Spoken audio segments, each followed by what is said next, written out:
নমস্কার, আপনারা দেখছেন দৃষ্টিভঙ্গি। আমি মধুরিমা রয়েছি আপনাদের সঙ্গে। অনেকদিন পরে লাইভে এলাম আপনাদেরই জন্য, কারণ একটা দুটো খবর থাকে যেগুলো মনে হয় যে তৎক্ষণাৎ আপনাদের কাছে পৌঁছে দেওয়া উচিত, সে কারণেই লাইভে আসা। কেউ আছেন কিনা জানাবেন। তবে যেটা নিয়ে আজকে আমি লাইভ করতে এলাম, অবশ্যই এখন চারপাশে রাজনীতির হাওয়া চলছে। রাজনীতি সংক্রান্ত খবর তো বটেই। সবচেয়ে বড় কথা যেটা, যে রাজনীতির হাওয়া, নির্বাচনী দামামা, এই শব্দগুলো আমরা বলতেই থাকি। তার মাঝখানেও যখন পক্ষপাত দুষ্টতার মতন বিষয় আসে, তখন মনে হয় যে বাকি সবকিছু ছেড়ে ওই খবরটার গুরুত্বই বোধহয় সবচেয়ে আগে, এবং আপনাদেরও জানা দরকার। আপনারা যারা মোটামুটি একটু খোঁজ খবর রাখেন, তারা আমাকে যদি জানান কমেন্ট সেকশনে লিখে, যে সাধারণত ইমপিচমেন্ট প্রস্তাব 3 থেকে 7 দিনের মধ্যে গৃহীত হয়, এটা নিশ্চয়ই আপনাদের জানা। সেটা নিশ্চয়ই সপ্তাহের পর সপ্তাহ বা প্রায় 3 সপ্তাহ কেটে গেছে, এমনটা নিশ্চয়ই হওয়া উচিত নয়। অন্তত আমার সীমিত পড়াশোনা বা জ্ঞান সেটাই বলে। কেন এতগুলো কথা বলছি?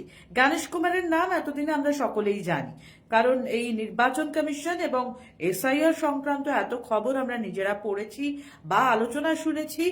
খুব স্বাভাবিকভাবেই গণেশ কুমার নামটা আমাদের কাছে পরিচিত। কেন বলছি এতগুলো কথা? আসছি খবরটায়। পূর্ব ঘোষণা মতোই আমরা দেখেছিলাম যে 2রা এপ্রিল ছিল বাজেট অধিবেশনের অন্তিম দিন, অর্থাৎ শেষ দিন। বাজেট অধিবেশনের দ্বিতীয় পর্বের গোড়ার দিকে 12ই মার্চ দেশের মুখ্য নির্বাচন কমিশনার গণেশ কুমারের বিরুদ্ধে পক্ষপাত সহ একাধিক অভিযোগ তুলে ইমপিচমেন্ট প্রস্তাবের নোটিশ জমা দিয়েছিলেন বিরোধীরা। রাজ্যসভা ও লোকসভা মিলিয়ে দেশের 193 জন সাংসদ প্রস্তাবের পক্ষে স্বাক্ষরও করেন। 21 দিন অতিক্রান্ত হয়েছে, যেটা বললাম একটু আগে, যে যেখানে 7 দিনের লাগার কথা, 3 থেকে 7 দিন, সেখানে 21 দিন অতিক্রান্ত হয়েছে। কিন্তু সেই অপসারণ প্রস্তাবের পরিপ্রেক্ষিতে কোনো পদক্ষেপ এখনো করাই হয়নি। খুব স্বাভাবিকভাবেই বিরোধী শিবির থেকে খোঁচা আসছে, এবং রাজনীতিতে যেটা খুব স্বাভাবিক, যে সেই প্রশ্ন ওঠা, সেই প্রশ্নও কিন্তু ইতিমধ্যেই উঠছে।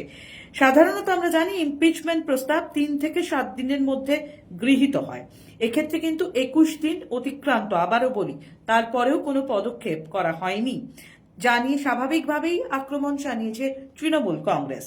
তৃণমূলের এক শীর্ষস্থানীয় নেতার কথায় বিজেপি ও নির্বাচন কমিশনের মধ্যে ম্যাচ ফিক্সিং হয়েছে। সরব হয়েছেন প্রবীণ কংগ্রেস সাংসদ অভিষেক মানু সিংভিও, আমাদের জানা যাচ্ছে।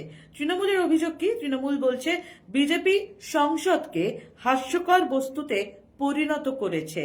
দলের এক শীর্ষ নেতা বলেছেন, মোদী ও শাহ ছুরি হাতে সংসদকে হত্যা করছেন। তৃণমূল বিজেপির বিরুদ্ধে সর্বত্র লড়ছে, সুপ্রিম কোর্টে, সংসদে এবং রাস্তায়। অমিত শাহ, মোদী এবং নির্বাচন কমিশনারের ম্যাচ ফিক্সিং দিনের আলোর মতো পরিষ্কার। এতে সংসদ বিষয়ক মন্ত্রীও জড়িত বলে সেই নির্দিষ্ট তৃণমূল কংগ্রেস নেতা বলেছেন। গণেশের বিরুদ্ধে পদক্ষেপ না করা, বারবার কমিশন বিজেপি আঁতাতের অভিযোগেই শিলমোহর দিচ্ছে বলে বিরোধী শিবির জানাচ্ছে।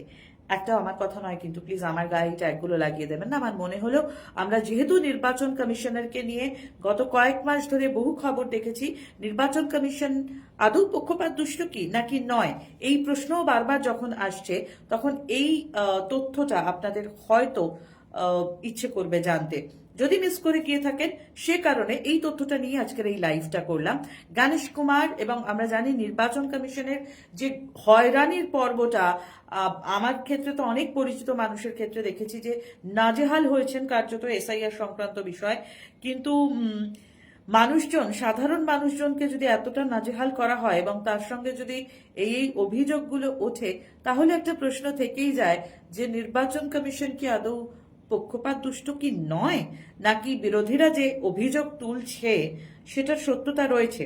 আপনারাই মনে করুন যে কি বা কি নয়। গৌতম দেবনাথ, সুষ্ঠুভাবে ভোট হবে, যার ভোট সেই দেবে, এতে এই চ্যানেলগুলোর ক্ষতি কি? এত গা জ্বালা করছে কেন? বেশ, আমি কিন্তু প্রত্যেকটা কমেন্ট যা আসে আমি পড়ি।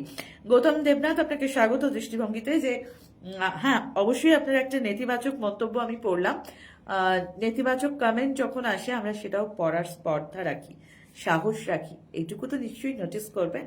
কারণ আমাদের কাছে যে তথ্যগুলো আসে সেই তথ্যের ভিত্তিতে আপনাদের সঙ্গে আমরা কথা বলি, যোগাযোগ রাখি।